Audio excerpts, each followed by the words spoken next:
Welcome to the first episode of Foreigner Abroad. In this series, I'm going to be just speaking to people that speak English that have lived in different countries, talking about the different cultures and the different how they experienced living in that country, if they integrated, if they have taken on any of those cultures into their everyday life.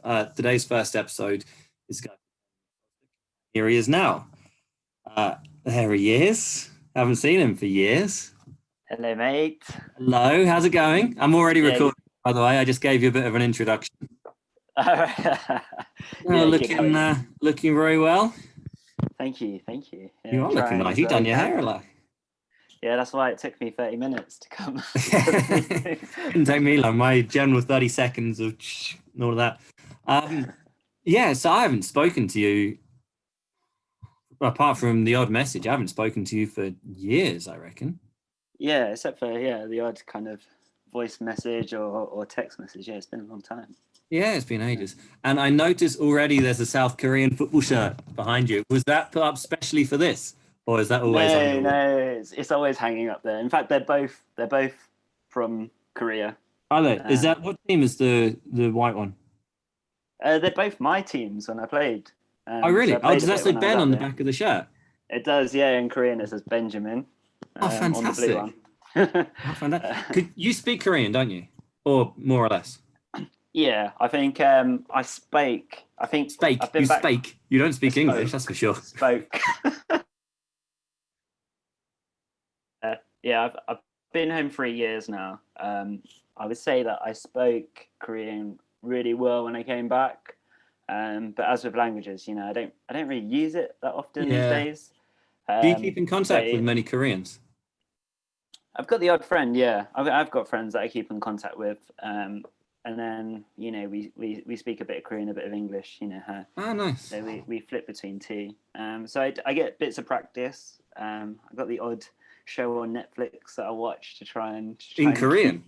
That's really good. Yeah, just to try and keep up with, basics. That's really good. So you watch it in Korean with English subtitles or just in Korean? I'll try without subtitles. I used to be able to watch things. I'd occasionally go to cinema. I'd watch TV without any kind of English subtitles. So there was a point where I could sit and watch films and TV. Now, being lazy, I'll pop the English subtitles on if I'm feeling lazy. Yeah. If I'm being adventurous, I'll pop them off. Yeah. What about actually, because obviously reading in Korean is different. Does it help having Korean subtitles? Can you read Korean quickly, or is it more of a having to decipher what it means? So yeah, no, I don't know if it's mine. So I'd always go and watch wait, hang on a sec, that might be my internet going. I think it is, because my internet should be okay. Yeah. So I'd always go and watch, like the Hollywood films when they came out. Obviously, there'd be Korean subtitles.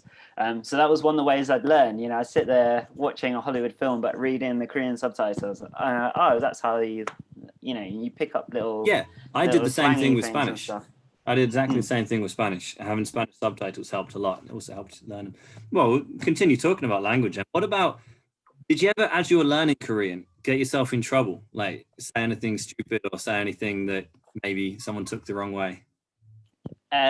Once. There's one moment that sticks out. It's a story I haven't really told very often. So now telling it to thousands of people on YouTube is perfect. Get it exactly. Out thousands of people. My 10 followers.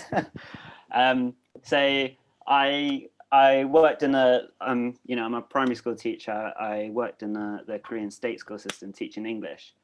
There came a point where, I spoke Korean and, the school knew I spoke Korean. So, they didn't go out of their way to help me at all. So they gave me a register for my new class, year 3 class. And am I allowed to swear on this? Yeah. Basically, I had a child. Her name was Bitna.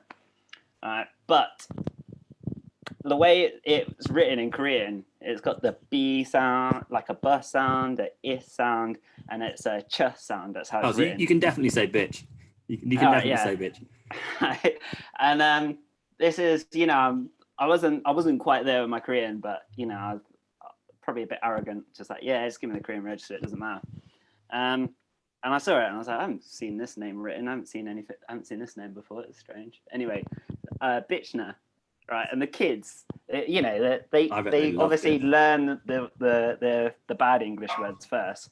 And this whole class just cracked up laughing, like going, haha, bitch, bitch, bitch.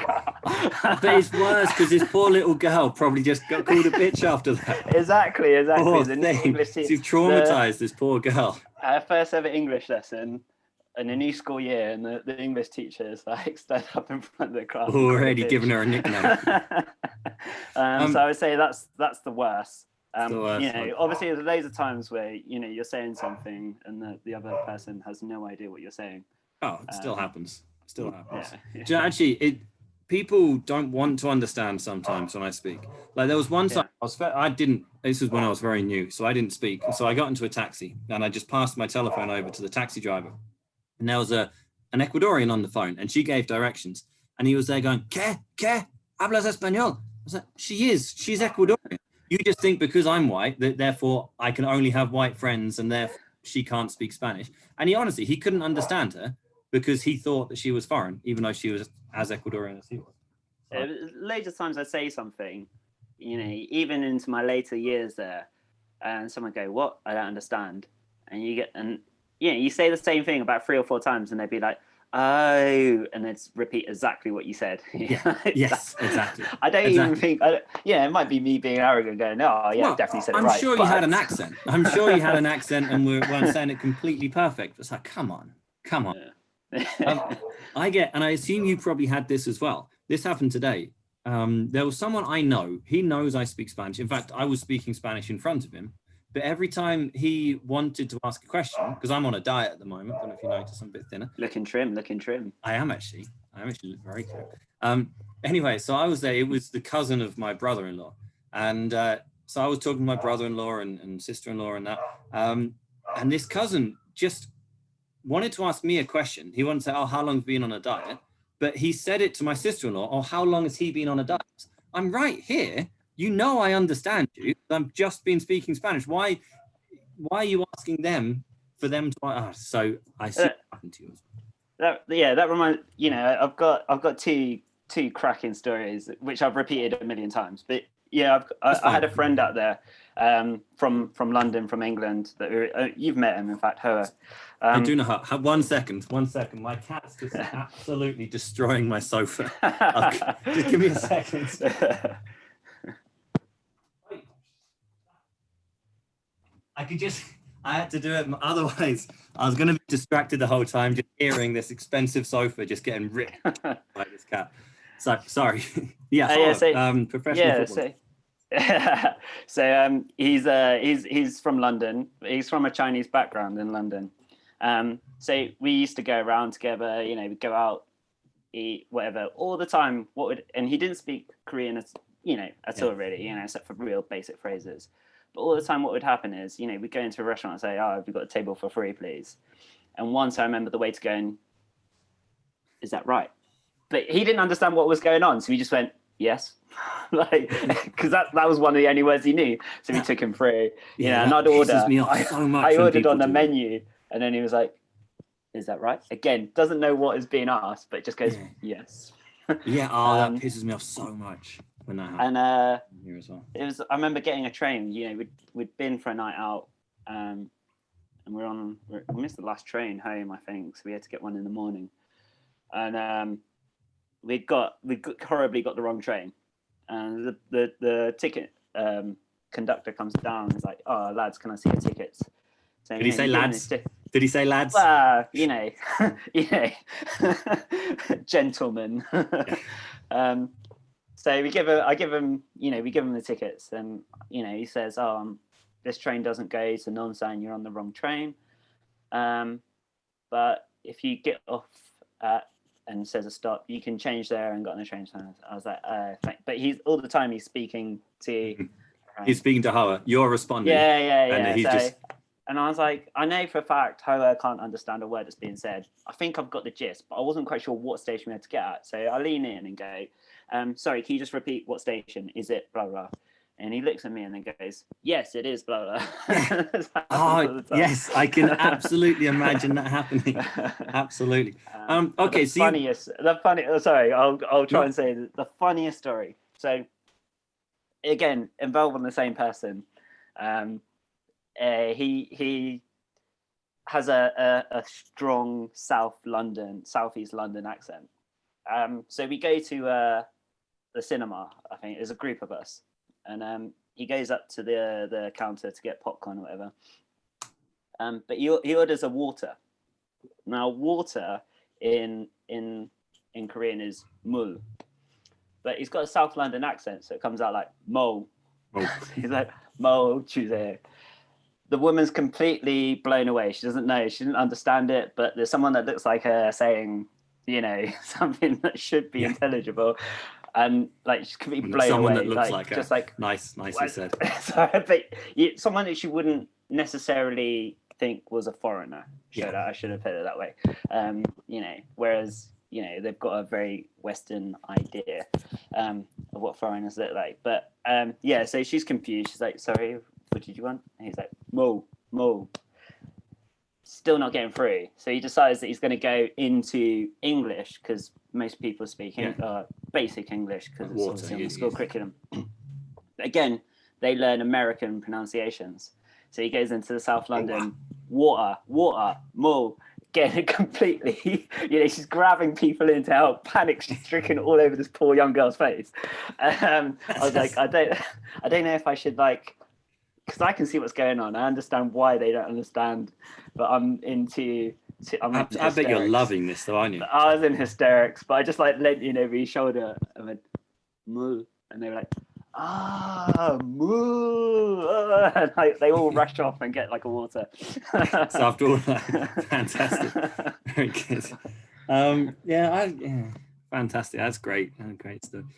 But I can absolutely relate to all of these stories you're saying. It happens all the time here, and it's so frustrating.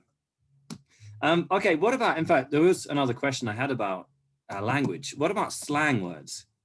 Do you, what was your favorite slang word you used to use in Korea?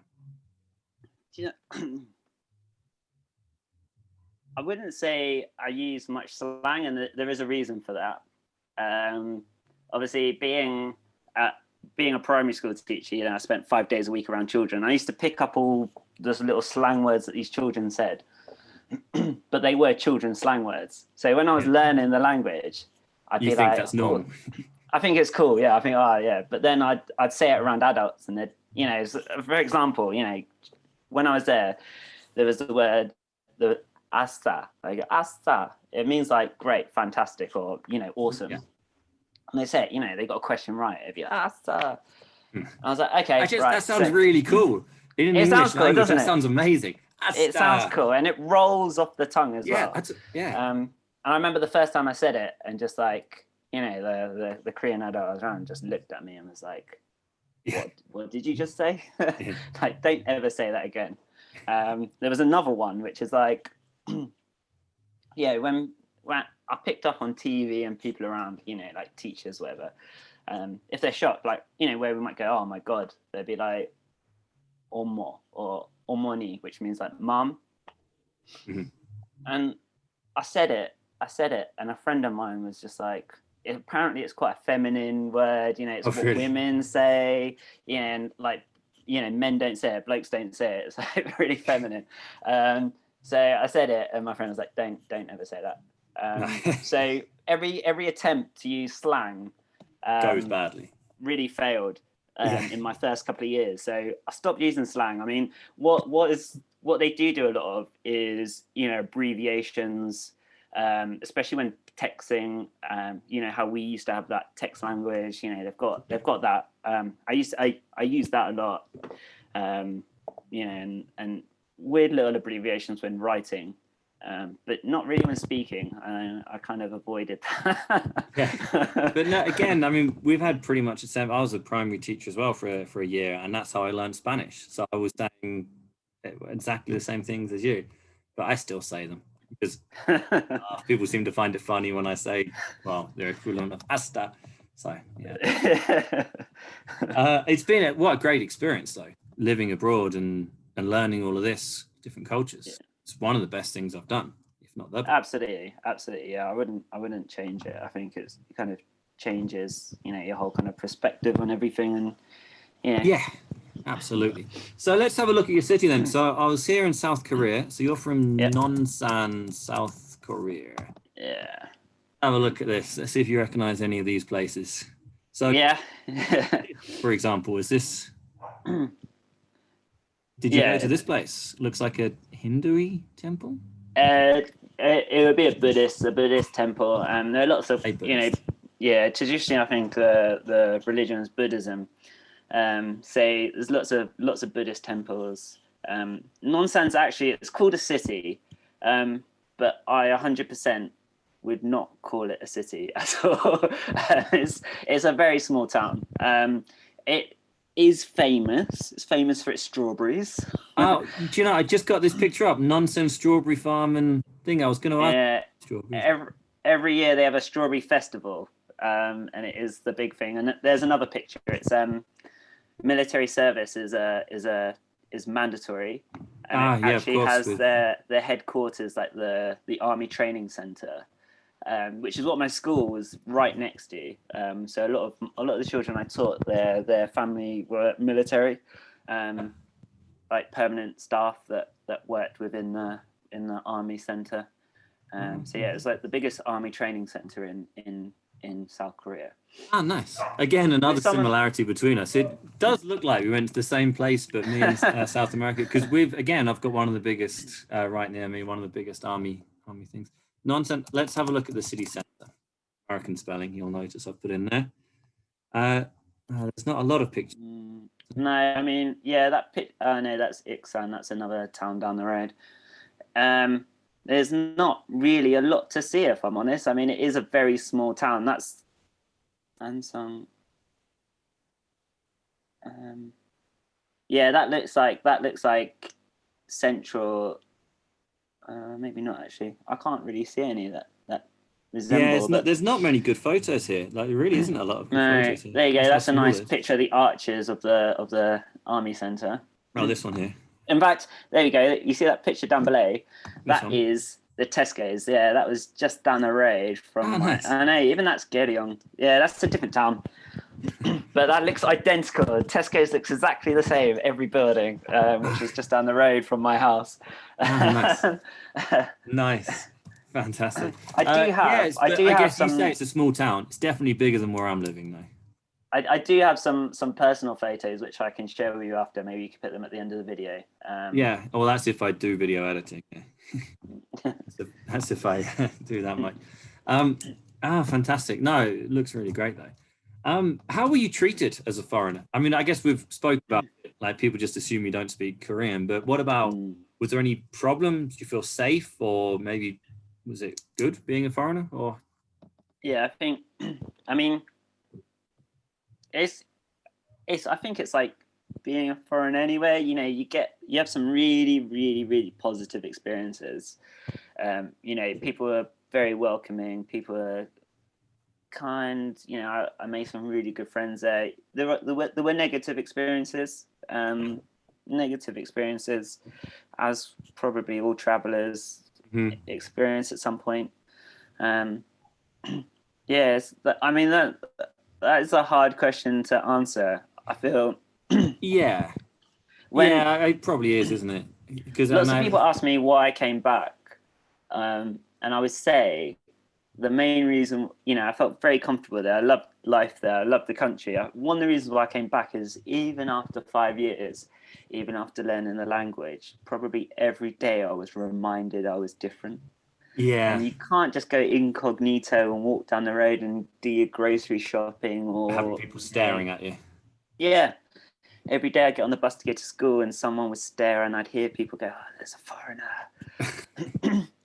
And after 5 years it got a bit It's an interesting thing that, isn't it? Yeah. Whereas, I think other places where I live now, London, I think because we're such a multicultural society, So there's so now many now different people people. don't say you're a foreigner, but they say, "Oh, it's that guy from JLS." I haven't heard that in a while. And I was thinking about that today, actually. I was just walking home from work. I was like, the JLS thing. Because actually, you might not know this, and I wasn't sure if I was going to sell this story or not. I'm not even sure I've told you, because I don't know how well I come off from this. But we were friends in high school, and then during we used to go out drinking and stuff. Yeah. And we both went off to universities. You went north, I went south, and then we sort of lost contact for a few years. Do you remember how we got back in contact?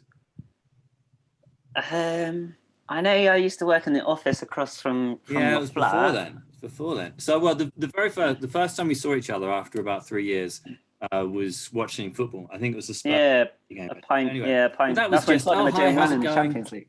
Yeah, it was Peter Crouch, and it was just having a drink and catching up and stuff, but nothing really too big. But then the next time, I think I saw you a week later, and I think broken up with my girlfriend at the time. And just before I saw you, about 10 meters before you walk into the bus stop, was one of my ex-girlfriend's friends, who was this sort of weasel of a man, like a real dick. Like, he didn't like me, and I knew he'd been saying a load of stuff. So as I walked past him, he sort of uncomfortably sort of shifted like that. And then 10 meters later, I saw you also walk into the bus stop, and I thought, oh, that's going to piss this guy off. So I purposely went with you to the bus stop, because I thought, black guy, that's going to really scare him if I'm just sitting there just staring at him. But then I thought about it afterwards, like, Ben's not a big black guy. He looks like he's in a boy band. Big, mean, menacing human being. Yeah, well, obviously.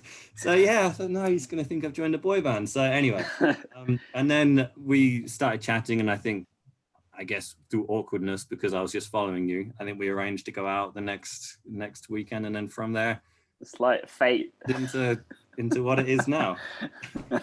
So yeah, so that I was thinking of you with that today. Okay, so tell me about living in Nonsan. What was a night out like? Like going out drinking, what was a night out like?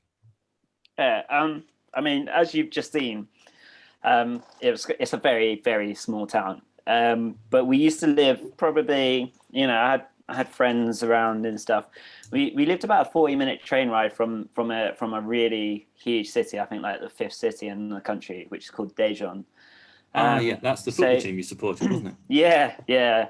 So a lot of our nights out used to be a few beers, jump on a train, go to where it was all kind of, kicking off.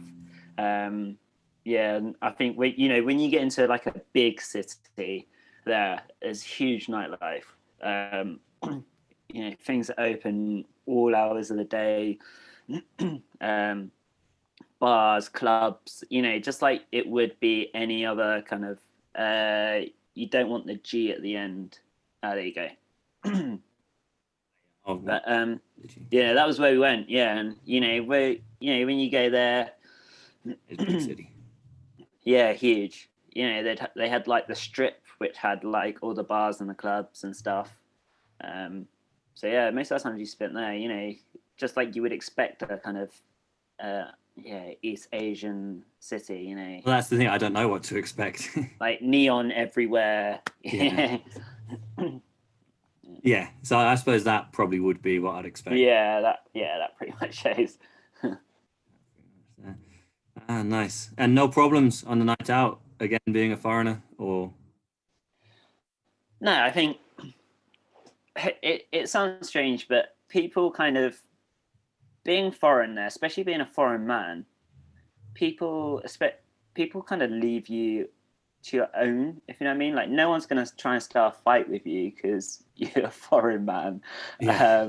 You did get beaten up, though. Wasn't it like a week before you came back? Didn't you get attacked? Yeah. Sorry to bring back bad memories. Yeah. I turned up with a split lip and a black eye. Yeah, I saw the picture. 5 years away. That was disgusting. That was. Yeah, that was some heavy-handed bouncers in a soul club, which was kind of a foreigner club. So they're a bit more tough, a bit more. Yeah. But yeah, I think if you went into like a where there are lots of Koreans, they're kind of gonna give you a wide berth and kind of leave you alone. So you never had to worry about, is any trouble going to happen tonight? That just wasn't. You go out completely safe.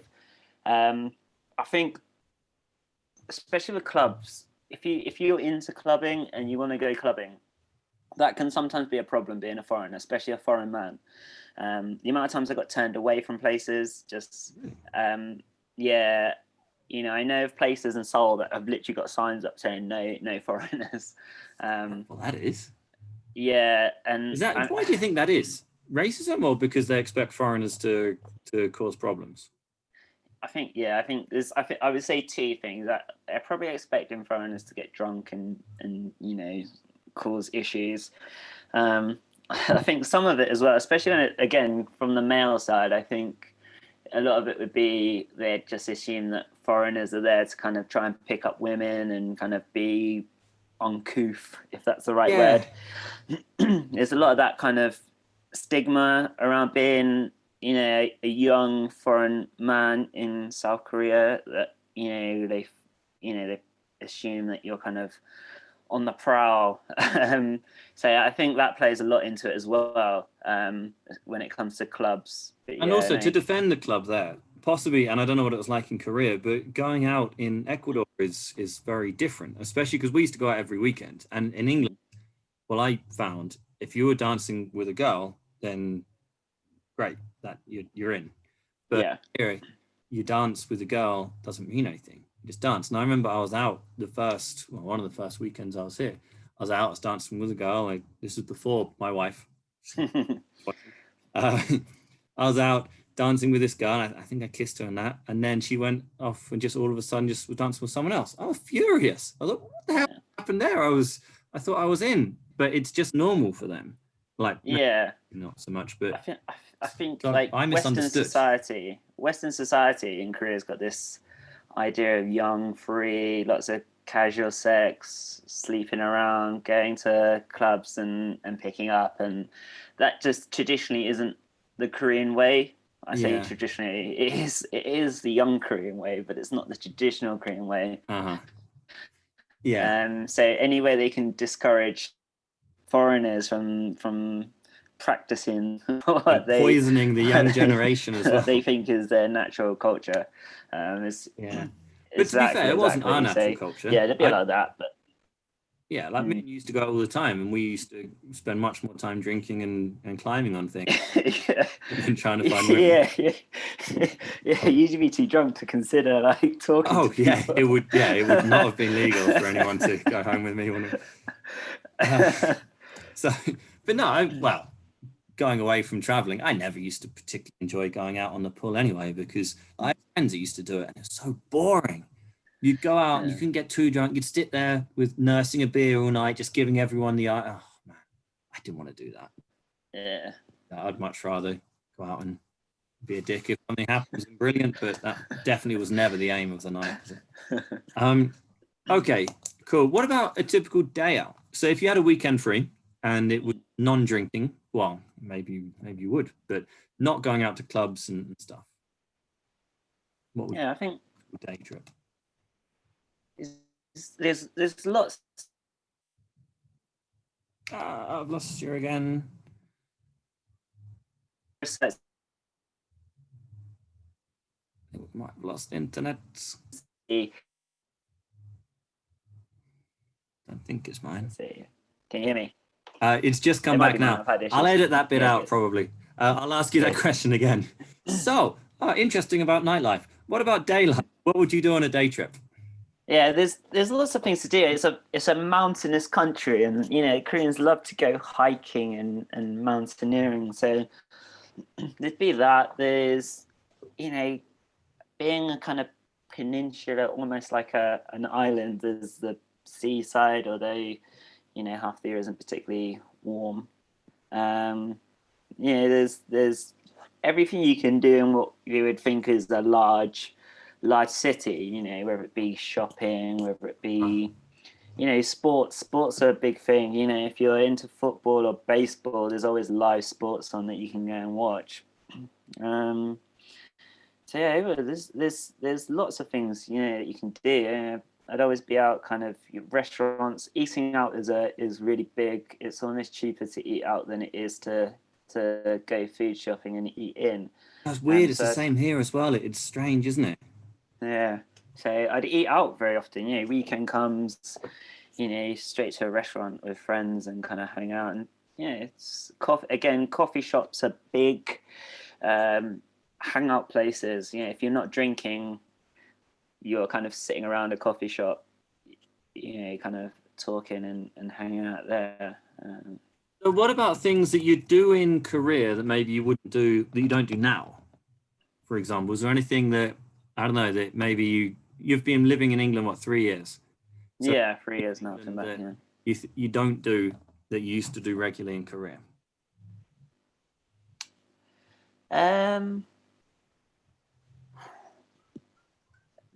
It's going to sound weird, not a lot. I would say that I do very similar things, but in a different way, if that makes sense. I can't, nothing sticks out that I'd be like, absolutely can't do. I still go out to restaurants with friends. It's just that, rather than perhaps going to eat barbecue or noodles or sashimi, I'm kind of eating a burger or something. It's similar, but just things are very, very different. One thing I don't do anymore is evening coffee shops. Because on a midday school night, probably not going to go out on the town to the pub and start pounding. And you used to do that in Korea? But what I would do in Korea is I'd go, evening, sit in a coffee shop till about 9 o'clock. Or 10, that's nice. They're open till 10, 11, really, which is just not the thing here. They usually close by about 4 o'clock, 5 o'clock. Yeah. That's pretty cool, that, actually. Yeah, no, I like that. Okay, brilliant. So what I want to do with all of the guests that come on, obviously you're guest number 1, so the list is pretty empty. I want to create a perfect country. I'm going to share the screen here again. So Foreigner Abroad, which is what the working title of these videos. We're going to create a perfect country. So I want you to think of a tourist spot that you would like to have in this perfect country of ours. So tell me one thing from Korea. It doesn't have to be from Nonsan. It could be anywhere in Korea. There's cultural norm. I mean, it could be what you just mentioned about sitting in coffee shops until 10 o'clock. What am I doing? Click the wrong button. Or just little things that people do that you think would be good in this perfect country. And I'm going to ban some people from this new country. Now, it can be someone you know or someone famous. If it's someone you know, let's not get too nasty and not name check them. For example, I'm going to ban Kevin. Now, I'm not going to say who he is in case he's watching. You're banned, get out. But in case his daughter's watching. So I'm Kevin. I'm not going to say anything more than that, but Kevin's banned. So what tourist spot would you put in if we could make this perfect? Yeah, that's a good question, because like I said, there are lots and lots of places. I was thinking, and it is kind of the biggest one that's kind of published a lot amongst, the Korea travel guides. Already typed in. Wrong country. Oh, it is, isn't it? Oh, no, that's terrible. Oh, that's fine. Don't worry. I'm going to edit that bit out. No. There's a place called Jeonju. It's a city. It is, you're nowhere near the I'm way out of my Django. I'll spell it for you if you want. Yeah. Jeon. Ju. Yeah, there you go. And it's as you can see, it's a city, but they've kept half of it, kind of the old style Korean buildings, Hanok Village. So this this picture here probably is pretty good then. So you got the half, the Yeah, old traditional here, and then in the background you've got. yeah. So yeah, like what they call the Hanok village. I think in English they call it the folk village. Um, it's just really old style kind of buildings, how they would have been, hundreds of years ago, and it's just a really nice place to kind of go for a walk. It's a tourist attraction, so there's lots of kind of street food. There's lots of things that you would expect in a kind of a tourist place, but it's quite peaceful to kind of walk around sometimes when there's not many people there. Oh well, that's the first tourist spot in our perfect country. What about a cultural norm? Things that people do that you think maybe in England or other countries should be taken. Yeah, as I've kind of said before, I think Korea, it genuinely never sleeps. If you want a meal at 3 o'clock in the morning, you can go to a restaurant at 3 o'clock in the morning. If you want a coffee at 12 o'clock at night, you can go and get a coffee. If you want to go shopping and buy some socks and pants, you can do that at 4 o'clock in the morning. You'll always find something open, no matter where you are. There's something open and at a silly time of night. Fantastic. Okay. So for that cultural norm there, I'll make this bigger.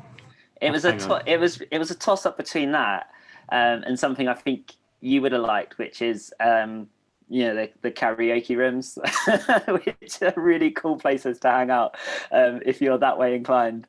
The thing is, I'm not that way inclined. It's just when I'm with you, and after we're 10 beers down, it suddenly seems like a good idea. I don't go to karaoke with anyone else apart from you.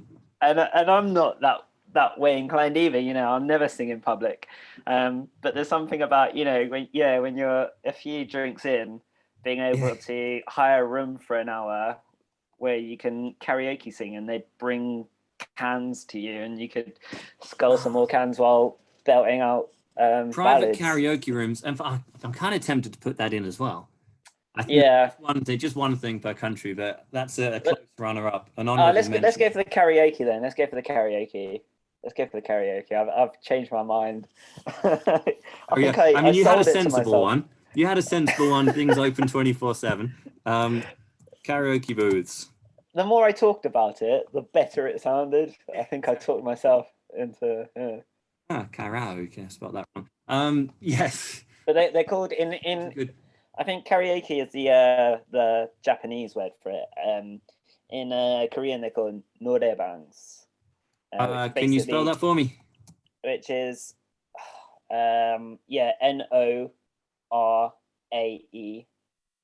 and then bang, BANG, which literally translates to singing room. Oh, that's very literal. From Korea, that does make sense. Not a bang. Yes, do you know where there is a karaoke place in Ecuador that I've been to a few times, and they do not like it when I go there. And to be fair, I don't think it's ever been me. It so happens that the people I go with have decided that seems to be the designated place to drink too much and vomit. I've vomited there, but every time I go, I can see a little face drop, so I don't go anymore. Sophie's karaoke bar. What about banished people? Who do you want to banish? See, again, I think too many names floating around my head at the minute, and I'm going to try not. Yeah, too many people. I'm going to try and not get too political in the current situation. Let's avoid that. Because if we're making a new country, we need the political leaders to come, whether we like them or not. Obviously, there's a lot going on, so I'm going to avoid the politics. Yeah. I'm gonna shoot straight into sport. I think straight into sport. Can I make a guess? Can I make a guess before you say it? I promise this guess will be. Is it? Yeah, is it Sol Campbell? Cool. Yeah, you're very close. Yeah, in fact, yeah. I mean, I was gonna say any player that's ever played for Arsenal. In fact, like the whole Arsenal squad, anyone that has any kind of affiliation, Arsenal. But let's stick to Sol Campbell. Yeah, Sol Campbell's not allowed in. You know, Okay. no, Well, no, I I don't wouldn't have like- any problem with Sol if he's watching. So I am Sol, but unfortunately you're banned from this country. Maybe he can come in. Maybe he'll be a guest next week and he'll say you. Okay, fantastic. So Kevin and Sol Campbell are not allowed in. Okay, and hopefully, so if I do this every week, this is going to be